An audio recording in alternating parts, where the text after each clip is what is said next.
Sorry for the disturbance. Let us continue. We have to talk about some basic concepts of chemistry. When we talk about this chapter, first thing we should know is what is matter. What is matter? Matter is nothing but the one, anything that occupies space, we all say, right? And your matter is classified into two types, that is your pure substance and mixture. Pure substance is classified again into two types, elements and compound. And your mixture is classified as homogeneous and heterogeneous. But in detail, we have to study about elements. An element is nothing but it is the simplest form of matter which we cannot split into simpler substance, or you can build it into simpler substance. Hence, we can say that, hence you can conclude that smallest unit of your element is atom. And we know that there are total 118 elements, among which 98 is occurring naturally. And for example, you can consider anything, sodium, potassium, magnesium, aluminium, etc. So 98 elements are going to occur naturally and 28 are the artificial transmutation. Clear? And next we have to talk about your second, that is what is compound. Compounds are nothing but it is formed by chemical combination of your two or more pure substance, but the conditions apply is it can be in any ratio. And when we talk about mixture, mixtures are formed by, it is a physical combination of your two or more pure substance. And the next very important thing we have to know in this chapter is different law of chemical combination. We have different law for your chemical combination. What are all those laws? We have law of your conservation of mass, law of constant proportion, law of multiple proportion. But overall, when we conclude, we could say that it is nothing but your moles of the element in reactant will be equal to the moles of the element in the product. The entire conclusion you can say from the law of conservation. And when we talk about law of conservation, we have to check whether the total number of moles of the reactant is equal to the total number of moles of the product. Next, we should learn about the relation between your molecular mass and vapor density. Molecular mass is equal to 2 into vapor density. Let us come to know how do we say that molecular mass is equal to 2 into vapor density. Molecular weight, what do we know in that? It is nothing but the mass of one molecule of a substance divided by mass of one atom of hydrogen. And we say that vapor density is equal to molar mass of gas by molar mass of H2. Hence, we could say that molar mass of gas by your molar mass of H2, we could take it to be 2. Therefore, we could conclude that molar mass is equal to your 2 into vapor density. And when we talk about basic concept, the first law which comes as to be the basic is Avogadro's law. From the beginning, when you start studying chemistry, we start studying that it is equal volume of all gases have same number of molecules, and that is nothing but equal number of molecules. It takes it to be number of atoms, and we all know that Avogadro's number is 6.023 into 10 to the power of 23. But here, the one part is important, that we should know Avogadro's hypothesis based on the concept of your volume. Volume occupied by 1 mole of gas. Volume occupied by 1 mole of a gas. and that we say that it is equal to 22.4 liters. But how do we conclude that it is equal to 22.4 liters? You can derive this by using your ideal gas equation, that is nothing but PV is equal to nRT. If you derive this, we come to a conclusion that it is K is equal to RT by E. And we are taking the standard temperature and pressure. Your standard pressure is 101 and your standard temperature is 273.15. And when we substitute that, we get the value as equal to 22.4 liters. That is what we say it as your volume occupied by 1 mole of gas, that is 1 molecule of gas occupied 22.4 liters at your 273 Kelvin and 760 mm your pressure, which is very important to note whenever you are trying to solve questions related to gas. We always remember the number of molecules to be Avogadro's value, that is 6.023, but we always forget that 1 mole of molecule of gases will occupy 22.4 liters. That is very, very important, which you will use in solving many questions. Hence, it's an important point. You can note it down. And next, when we talk what is limiting reagent, when we come to limiting reagent, immediately we should understand that whenever a chemical reaction is taking place, we have reactant and a product. In the reactant side, we may have more than two. So among the two reactants, which one we will conclude it to be? Which one we will conclude it to be that it is the limiting reagent. Hence, we should understand what is limiting reagent. Limiting reagent is the reactant which is completely consumed during the reaction.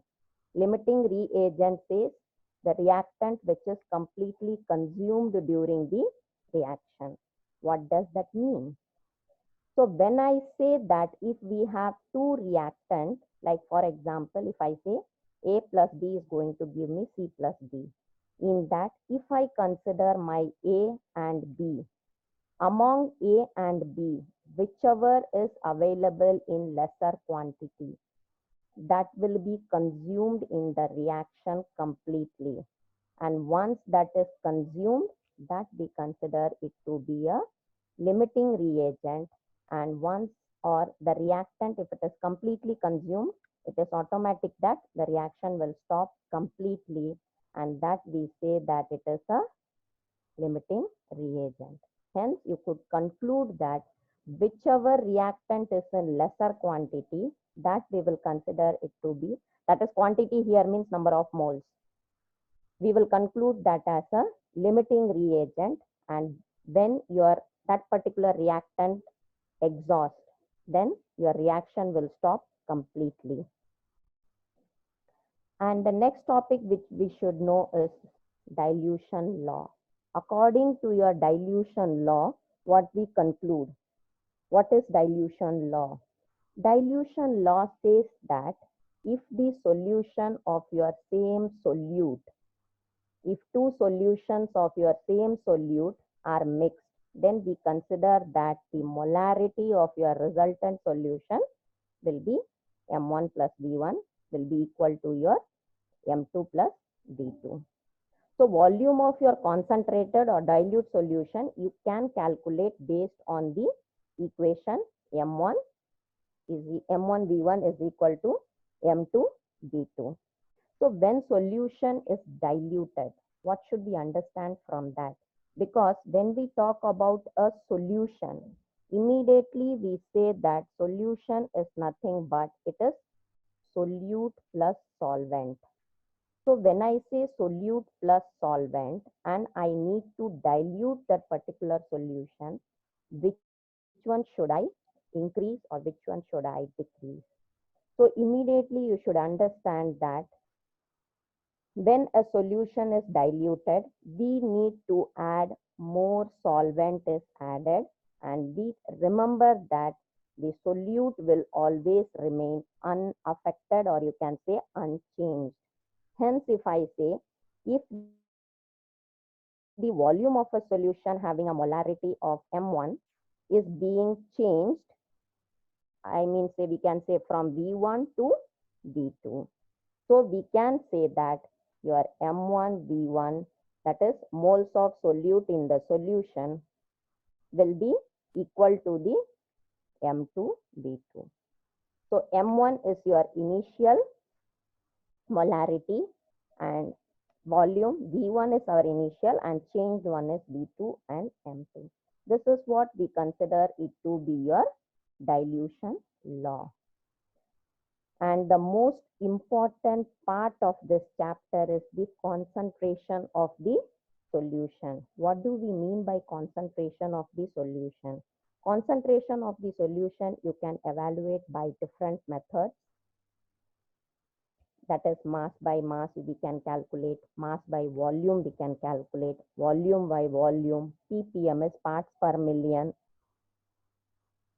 Okay, and most important is your mole fraction, molarity and molality. If we talk about concentration of solution, chemistry is incomplete without knowing this. For any exam or for any chapter, knowing this is very, very important. And generally, students get confused between your molarity, molality, normality, mole fraction. Hence, we have to be very clear and very sure what is concentration of the solution, and each concept in that we should know it. So, what do we understand by mass percentage? Mass by mass percentage is nothing but amount of solute in grams. That is very important. Amount of solute in grams. Amount of solute in grams present per 100 gram of the solution. That is very important. Hence, we could say that your amount mass percentage of your solute you can find out by mass of the solute divided by mass of the solution into 100. And mass by volume when we calculate, it is the amount of solute in gram present per 100 ml of the solution. This is important, per 100 ml of the solution, because here we say it is 100 gram, here we say it is 100 ml. That indicates the difference between your mass and volume.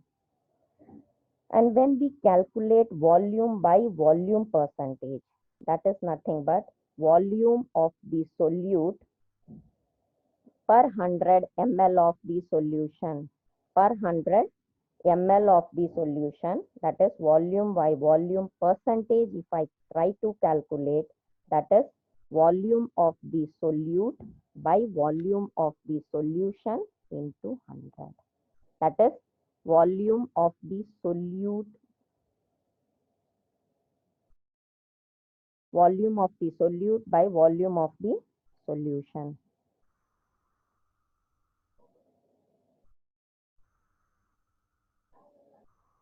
So when we talk about volume of the solute by your volume of the solution into 100. And the next method of concentration, we can say parts per million, that amount of solute in grams per million, we say it as your parts per million. And the next is your molarity, molality and your mole fraction. People will be knowing about your mole fraction, that is ratio of the moles of your one component of the solution to the total number of moles of the solution. So if we say total mole fraction of all component of a solution, that we could conclude it to be equal to 1. Hence, if I say that if we are taking a binary solution that is having two components, let us imagine A and B, and I want to calculate the mole fraction of A and mole fraction of B. we could say that if I want to calculate the mole fraction of A, we can say that it is your Na by your Na plus Nb. Na by Na plus Nb. In the same way, if you want to calculate your if you want to calculate the mole fraction of your B, you could say just that Nb by your Na plus Nb. Irrespectively, if you are taking more number of solutions, it is okay. And when we say the most is what is molarity? Molarity is nothing but number of moles of solute per 1000 ml of the solution. This is important. Number of moles of solute per 1000 ml of the solution. Hence, M, and do remember molarity is capital M and molality is small m. This difference is very important. Number of moles of solute per 1000 gram of the it is your 1000 ml of the solution.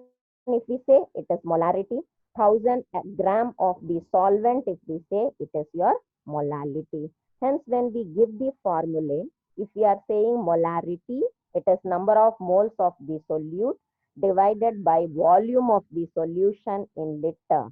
And molality is number of moles of the solute divided by weight of the solvent in kg. This is the basic concept which we should know from this chapter. Hence, based on the concept, let us try to solve few questions from this chapter.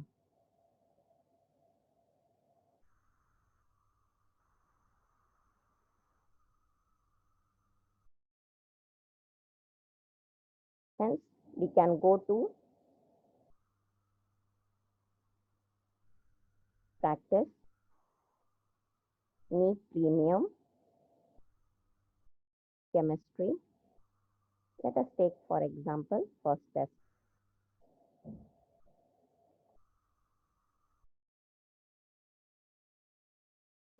If we say 3 gram of hydrocarbon on combustion with 11.2 gram of oxygen produce 8.8 gram of CO2 and 5.4 gram of H2O. What do we analyze from this or the data? Which law it will satisfy? They have given you conservation of mass, none of these, multiple proportion, constant proportion. So when we try to solve this, which law will it apply? Let us do that. When we say your 3 gram of hydrocarbon on combustion with 11.2 gram of oxygen, that means 3 gram of hydrocarbon plus your 11.2 gram of oxygen is going to give you a product that is 8.8 gram of carbon dioxide plus 5.4 gram of H2O, right? If we sum up these two, 3 gram plus 11.2, what it will give? Here we could say the formula, that is mass of your sum of your mass of your reactant plus reactant will give you mass of your product. You could apply this formula and then we could reach to the answer. Hence, when you add these two, you could say that it is 14.2 gram in your reactant and the same in 14.2 gram in your product. Hence, we could say that your from this law of conservation of mass is verified. You can check, save, and go to next question. They have asked here is the maximum number of molecules present in. They have given us multiple conditions, that is 15 liter of your H2 gas at STP, 5 liter of N2 gas at STP, 0.5 gram of your H2 gas and 10 gram of O2. Hence, we have to calculate the number of molecules present in it. As we discussed, number of molecules we have to find out. So you know Number of molecules, it is fixed for 1. It is equal to your 6.023 Avogadro's number. But look at your first option, it is 15 liter of H2 gas. As I already mentioned that we are having gas, that means it should be 22.4 liters. So when we say 22.4 liters, that means in 15 liter of H2, how many molecules are present? So we could conclude 15 divided by your 22.4 liters into your Avogadro's number. We could get a value that should be around 0.669 N. In the same way, we have second option as your 5 liter of H2. 5 liter of your H2, we could say that it is again, it is liter, so it should be 22.4. So 5 divided by your 22.4 into your Avogadro's number, because we need the number of molecules. Third option they have given in gram. Do focus, it is given in gram. 0.5 gram of your H2. 0.5 means we have to say 0.5 again divided by 2 into your N. And the last option is number of molecules present in 10 gram of O2. Similarly, you can find out your O2 molar mass will be 32. Hence, we could say that it is 10 divided by your 32 into your N. Hence, from this, we could conclude that your 0.669, that is your first option, will have the maximum number of molecules. So, we could, the maximum number of molecules will be present in your 15 liter of H2 gas at STP. Let us save that and go to next question. Third question says it is 25 gram of MCl4 is going to contain 0.5 mole chlorine. Then we have to calculate the molecular mass. We know here if we say 1 mole of your MCl4, what is 1 mole of your MCl4 means? Here we could say that it will contain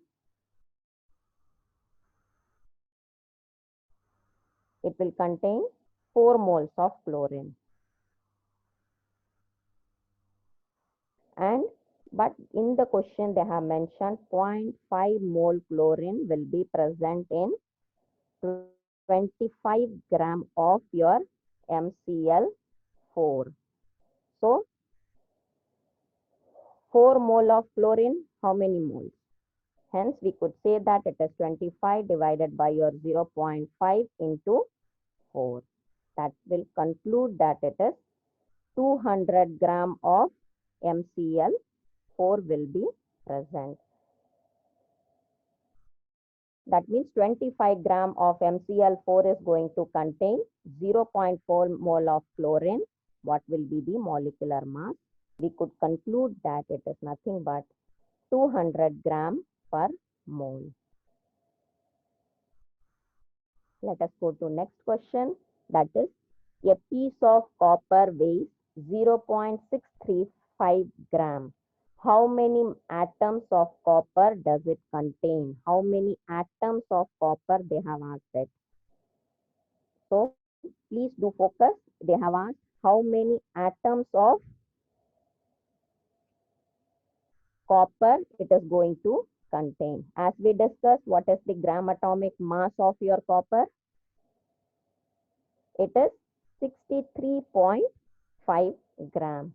We can say mass of copper to be equal to 63.5 gram. But we have to find out the number of moles.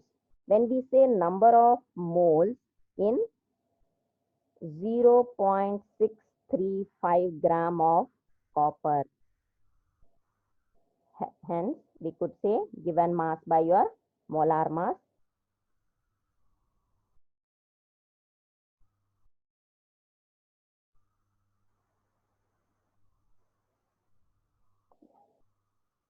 So let us find out the number of moles. And we know that it is number of moles is nothing but or the given mass by your molar mass.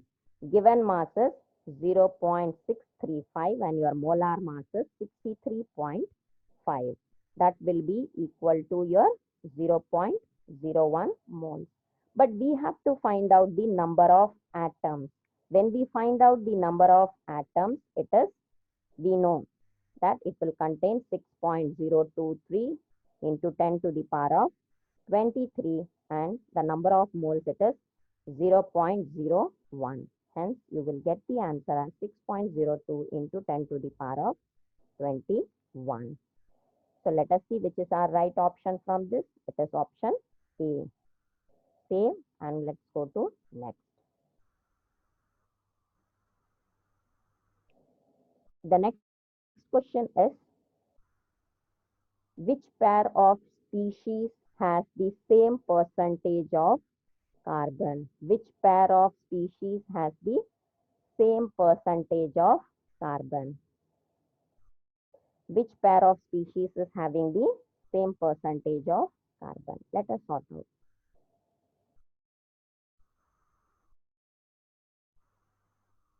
Which pair is going to have the same percentage of carbon? How many in the question, which are all the options they have provided? That is CH3COOH and C6H12O6. CH3COH, C2H5OH and glucose 6. So when we calculate that, we have to individually find out for each how many is available. So percentage of carbon, if I try to find out in the given option, percentage of carbon in your acetic acid, you can say that it is 24 divided by 60 into your 100. So you will get some percentage. Let us say it will be 40%. In the same way, if I calculate the percentage of carbon, for each option we need to calculate. For example, if I calculate in your C6H12O6, that is equal to, you can say molar mass, that is 72, your 180, and find out, percentage we need, hence we have to do into 100, which will again give you 40%. So you could conclude, but remember, I have solved only the right option. You have to check with your other options also by calculating the percentage of each carbon percentage in each given option. But here we could conclude that your option A will have the same percentage, that is 40%. Save and next. When I say which of the, next question is, which of the following alkanes has 75% of the carbon? Please focus on the question. They are asking which of the following alkanes has 75% of the carbon. So in the option they have given you, first option is C2H6. We have to calculate what is the percentage of your carbon in alkanes, what is the percentage of carbon in methane, and so on. So when you calculate the percentage of carbon in particular given option, for example, if I calculate the percentage of carbon in methane, like CH4, what is the molar mass of your CH4? And your carbon is 12 because we are having only 1 and 14 into your 100. In the same way, you can do it for C2H6, C3H, C3H8, your C4H10 and so on. And you have to find out the percentage of carbon in each and conclude which is having 75% of carbon. Obviously, by looking at the option itself, we could guess that the answer should be methane. Save and let us go to next.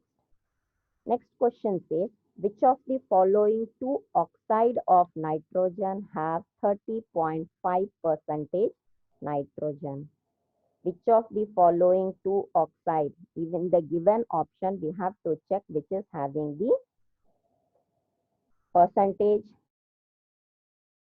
have 30.5 of your nitrogen. So when we check that, let us solve it out. Individually, based on the option, we have to calculate the percentage of nitrogen in it. That is percentage of nitrogen. If I calculate, for example, the given option has NO2 and the given option has N2O4. The same formula we have to apply. It is nothing but your mass of your nitrogen divided by the total mass into your 100. For example, here, since we have 2 nitrogen, 28 divided by total mass, will get around 92 into 100. So when we are checking this, we have to calculate that this will be equal to approximately 30.5 percentage. And this also we say that it is 30.5 percentage. Hence, we could conclude that in the given option, your option B will be the right one, but the other option should have 2 because we have to compare 2 oxides. I'm sorry. The other option should have also 2 options along with it. That is NO and something, N2O2 and something, so that we will be able to compare. Let us save the answer and go to next. Here we have to calculate which has the maximum number of atoms. Which has the maximum number of atoms. Again, the same Avogadro's law. When we are solving the question, you could note that each point is available in our revision notes. That is, Avogadro's law is helpful. Based on your Avogadro's law, we are calculating. Based on molarity, normality formula, we are calculating. We are using your percentage calculation.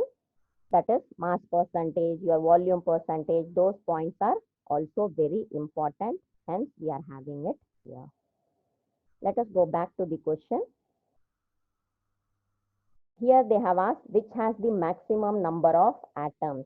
Hence, in each given option, we need to calculate the number of atoms. That is 25 gram of your C12 and the rest of the options. So, how do we calculate the number of atoms in the given option? That is 24 gram of your carbon they have given it.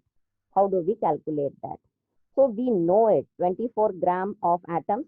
Either you try to calculate based on the total number of atoms, or even if you try to calculate the number of moles, you can easily conclude the answer, because to the number of moles, just we need to multiply the Avogadro's number. That will give you the number of atoms. For example, if I say 22 gram of carbon 12, so how many moles I will have?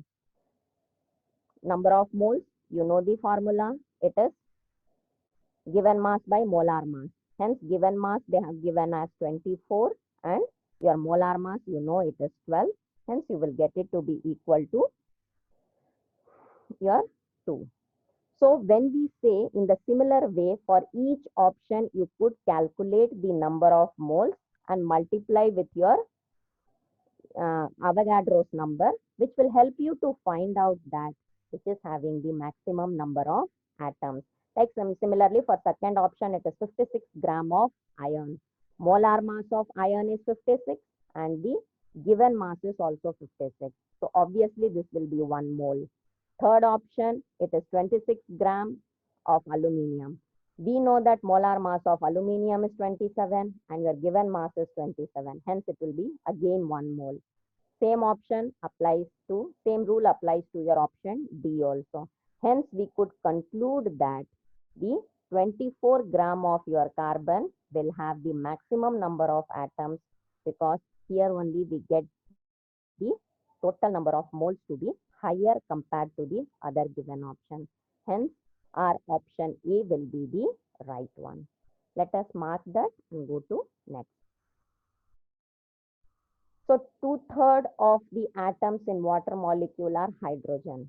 What percentage of weight of a water molecule is the weight of 2 gram hydrogen atom? They have given 2/3 of the atoms in water molecule are hydrogen. So we have to calculate the percentage weight of water molecule in 2 gram of your hydrogen atom. Note, it is 2 gram of your hydrogen. So hence we can say that first 2/3 of the atoms in water molecule. So what is the molar mass of your water molecule? It is 18 gram of your H2O. Ultimately, we understand it is 18 gram of H2O, and that has 2 gram of hydrogen. That means we could conclude that it is, if suppose since we say 100 gram of your H2O will have how much? It is nothing but 2 into your 100 divided by 18.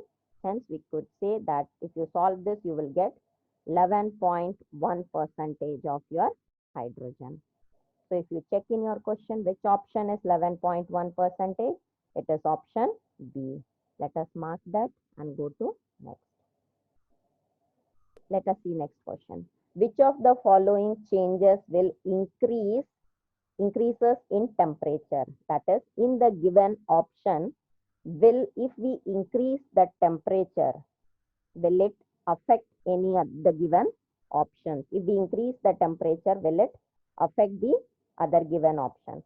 So if I say molarity, when you learn the functions or the properties, we will always come to a conclusion that it is not possible that molarity, how does it impact your temperature affects molarity? How does temperature affect weight fraction of your solute, fraction of solute present? So in this, if we say fraction of your solute present in water, that means this is relating to your volume, and we know that the volume of water will always increase with temperature. Hence, we could conclude that the option C will be the right one because that is relating to volume. Let us save that and go to next.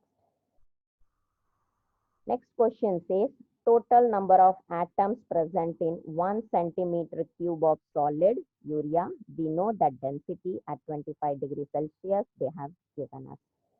We have to calculate total number of atoms in it. So how do we calculate total number of atoms in that? We know that they have given us urea. Hence, what is the formula for urea? It is, urea is NH2 CO NH2. So they have given us weight of urea here is 1 inch, that is weight is 1 cent. We have to find out in 1 centimeter cube of your solid urea.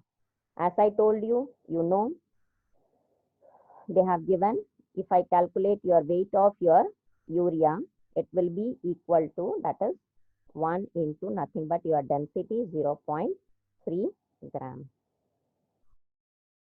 But we have to calculate in the total. That means total mass is equal to your 60 gram of urea will have how much atoms in it. So 60 gram of urea, it is obviously that it will have 8 into your Avogadro's number. Hence, we could conclude that it should be, multiply your 8 into 6.023 into 10 to the power of 23, which will be approximately equal to your 2.41 into 10 to the power of 22. Because we are calculating here number of atoms, total number of atoms present in this much of your solid urea, they have given you the density. Hence, we could conclude that we will be having 2.41 into 10 to the power of 22 as the right answer. Next question says the molarity of 1 m solution of NaCl, and they have given specific gravity. They have given us specific gravity. What does we, or how do we relate your molarity with your specific gravity? We know that, let us solve it.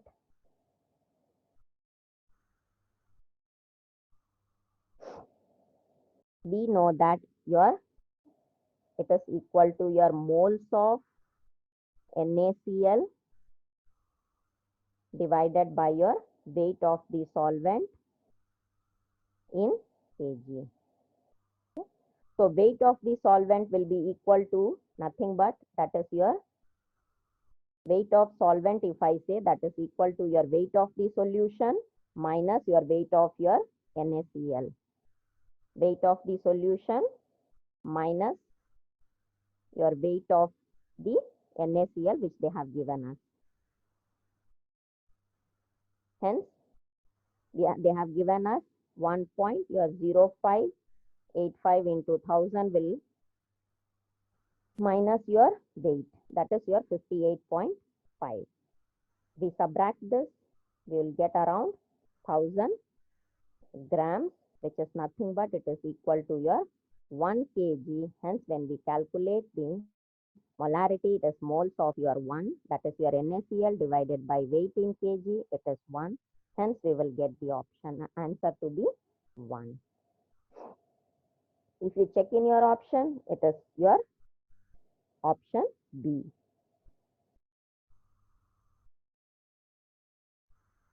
So let us mark that and go to next.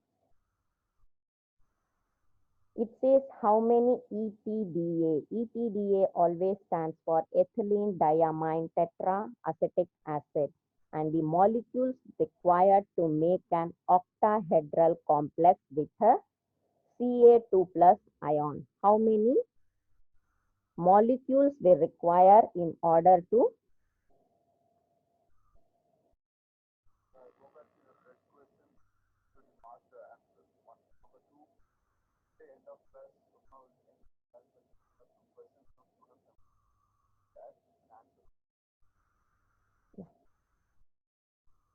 So we have to solve it out as how many ETDA, ethylene diamine tetraacetic acid molecules that is required to make an octahedral complex with your Ca2 plus ions.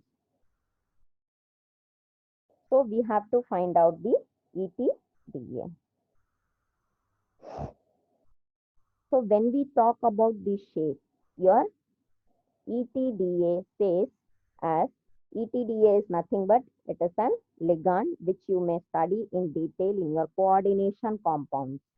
ETDA is a hexadental ligand and it can have complex with a cation of your 6 distinct position on the molecule. And always remember an octahedral complex, when we say it will have 6 bonds around your central atom, and one ETDA molecule complex with one molecule of calcium cation, it will form an octahedral complex. So this is a fact which we should know. Hence, you could conclude that among the given option, the molecules which is required to make an octahedral complex with your Ca2 plus ions will be 1. I think we have missed 3 questions in between. Let us go back to those questions.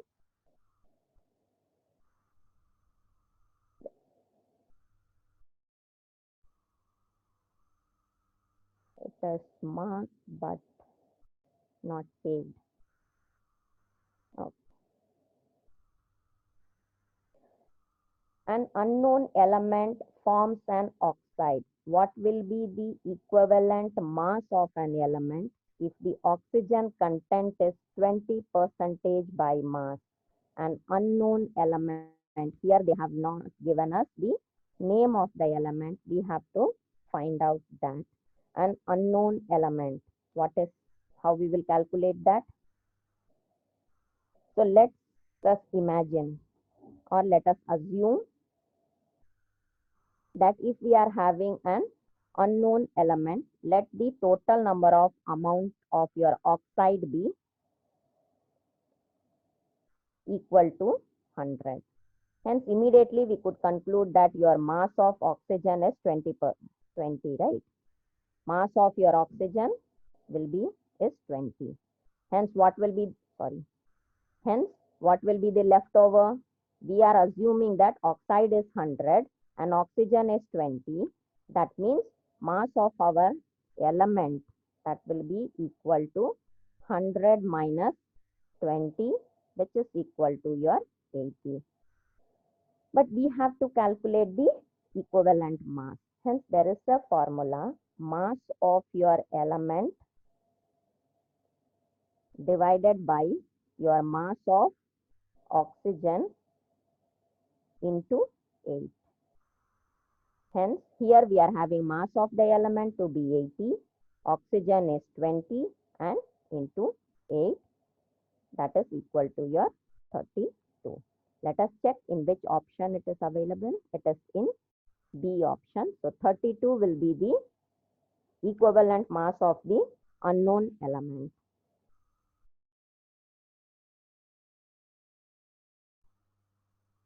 Let us go to next question.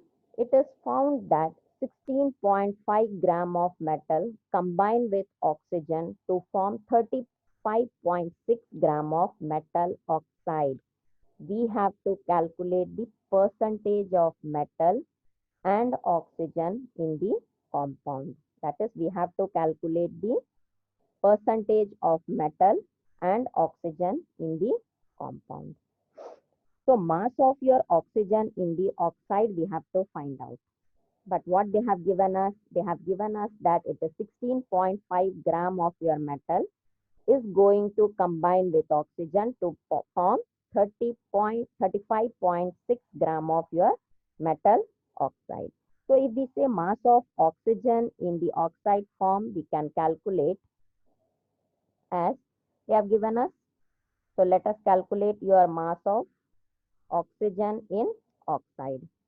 Mass of oxygen in oxide, if I say, which is going to be equal to your 35.6 minus your 16.5, that will be approximately equal to your 19.10 grams. But we have to calculate the percentage of your metal. So let us say that percentage of your metal will be equal to your 16.50 divided by your 35.6, which is the into your 100. And when I talk about your oxygen, it will be equal to your same 16.50 divided by your what they have given for your mass of your oxygen. Okay. Time lapsed in the exam, in the test, and it's over. So when we conclude that among the given questions, green one says that we have answered it right, and orange says that it was left unanswered. And if we click on each question, it will give you an explanation. For example, let us see question number 6. That is it will give you an explanation about your right answer. Here, percentage of carbon we can calculate. They have given us the right explanation to find out whichever is the right option. If you are gone wrong, you can refer it, correct yourself, and you can retake the test. So you can take the test multiple times unless and until you feel confident enough that all your questions are right. In the same way, we can take tests for each and every chapter. We could take tests. So here green one represents that the test has been attempted. Blue, it is yet to be done. And this is your random test. In the same page, you can have test for each chapter. And the same NEET Premium, if you go, we have NEET full 38 tests. When you feel confident of yourself on each chapter, you can start taking the NEET full test. And when we solve the question, I would recommend you to go through the revision notes because it has all the necessary points which is required in order to solve the question. As while solving, I have referred that all the points are available here. Most of the points are available. Let us end the session for today here. Again, I'll catch up you on tomorrow, same time, the new chapter, new questions we could solve and learn more. Thank you.